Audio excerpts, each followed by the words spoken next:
Assalamualaikum warahmatullahi wabarakatuh. Alhamdulillahirabbil alamin. Assalatu wassalamu ala asrofil anbiya wal mursalin wa ala alihi wa sahbihi ajma'in amma ba'd. Rabbi israh li sadri wa yassir li amri wahlul 'uqdatam min lisani yafqahu qawli.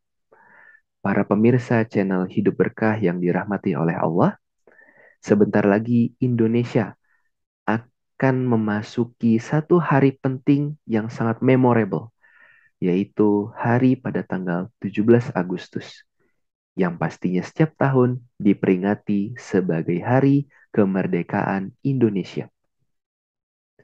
Lantas, apakah definisi dari kemerdekaan secara bahasa maupun secara istilah?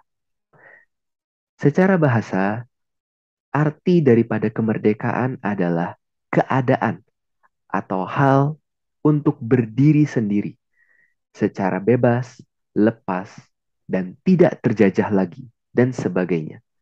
Atau bahasa lainnya disebut sebagai kebebasan. Di sisi lain, secara istilah, definisi dari kemerdekaan adalah bebas dan lepas dari segala bentuk ikatan dan penguasaan dari pihak lain. Artinya apa? Artinya secara fisik, Indonesia telah merdeka dari penjajahan baik itu Belanda, Portugis, Inggris, Jepang. Alhamdulillahnya Indonesia telah berhasil lepas dari penjajahan secara fisik atau penjajahan secara angkatan bersenjata. Namun, para pemirsa yang dirahmati oleh Allah, ternyata Indonesia masih belum bisa mendapatkan makna hakiki dari kemerdekaan itu sendiri. Mengapa bisa demikian? Mari kita ulas. Ya, kita ulas fakta Indonesia pada hari ini, yang dimana masih banyak sekali ya bentuk penjajahan-penjajahan daripada pihak asing, dari pihak negara-negara luar sana yang merampas sumber daya alam kita. Emas di wilayah Papua, kemudian batu bara, minyak, dan yang lain sebagainya, semuanya diambil, dirampas oleh pihak-pihak negara asing. Belum lagi fakta yang lainnya yang begitu merenggut hati kita, yaitu undang-undang yang diberlakukan oleh pemerintah saat ini. Tidak sedikit yang merupakan pesanan dari para bengkir-bengkir asing, ya, yang mereka dengan baiknya, dengan berwajah baik meminjamkan uang kepada pihak Indonesia dan meminta hutang tersebut dibayarkan plus bunganya. Yang hingga pada hari ini hutang Indonesia bahkan sampai melebihi 7.000 triliun rupiah. Dan itu pun masih dikeruk ya dari berbagai macam lini, ya, bahkan termasuk masyarakat sendiri, yang sehingga membuat masyarakat semakin terpuruk.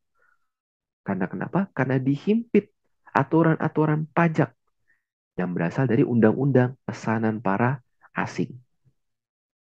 Di sisi lain, adanya serangan-serangan dari pihak tenaga kerja asing yang mengancam kesejahteraan tenaga kerja lokal. Sehingga apa? Sehingga pada akhirnya kemanakah tenaga kerja lokal ini mencari pekerjaan jika semua tenaga kerja asing menduduki setiap lapangan kerja yang ada? Padahal pemerintah sudah menjanjikan dibukanya begitu banyak lowongan kerja.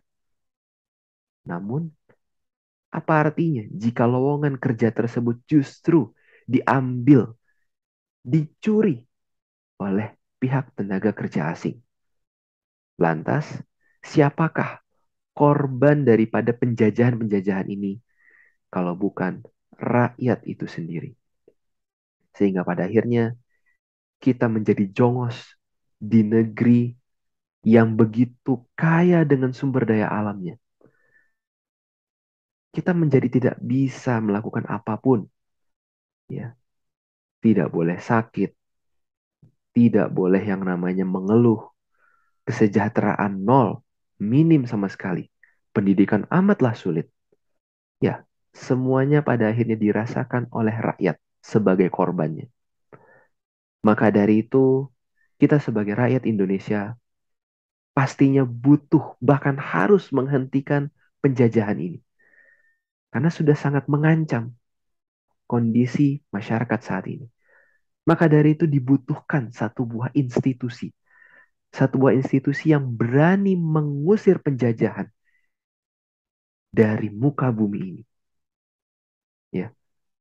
Bahkan institusi ini berani pula menjamin rakyatnya agar bisa sejahtera. Baik itu dari anak kecil hingga orang dewasa sekalipun. Apakah institusi ini?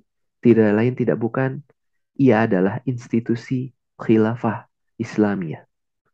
Institusi inilah yang akan menerapkan hukum Islam secara kafah, yang kemudian juga akan menolak setiap penjajahan di muka bumi ini. Tidak hanya di bumi pertiwi, bahkan di wilayah-wilayah yang terdampak, yang dialami oleh saudara-saudara kita sesama muslim di luar sana. Mereka akan juga dibantu. Berkat apa? Berkat kelak nantinya ditegakkannya institusi khilafah Islamiyah. Selain daripada itu, institusi ini juga berani menjamin ya kesejahteraan baik itu secara pendidikan, sosial, bahkan moral sekalipun dan ekonomi akan dijamin oleh institusi khilafah ini sendiri. Agar apa? Agar kemudian rakyat bisa menjadi menjadi sejatinya manusia ya, yang kemudian mereka bisa merasakan yang namanya kemerdekaan secara hakiki. Kemerdekaan yang sesuai dengan apa yang telah Allah tuntun. Sesuai dengan apa yang telah Rasulullah contohkan bersama para sahabat ketika beliau menegakkan Daulah Madinah. Yang kemudian dilanjutkan oleh para sahabat. Maka dari itu, saya menghimbau kepada para pemirsa sekalian, mari kita berjuang bersama-sama untuk bisa tidak hanya sekedar sadar, namun juga bergerak. Agar apa?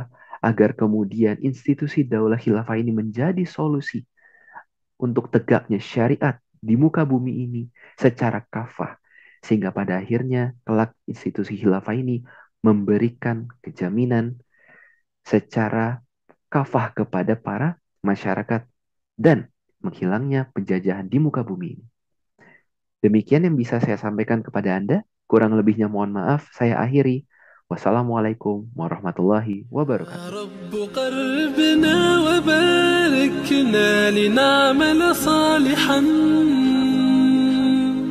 في يدي رسالة التغيير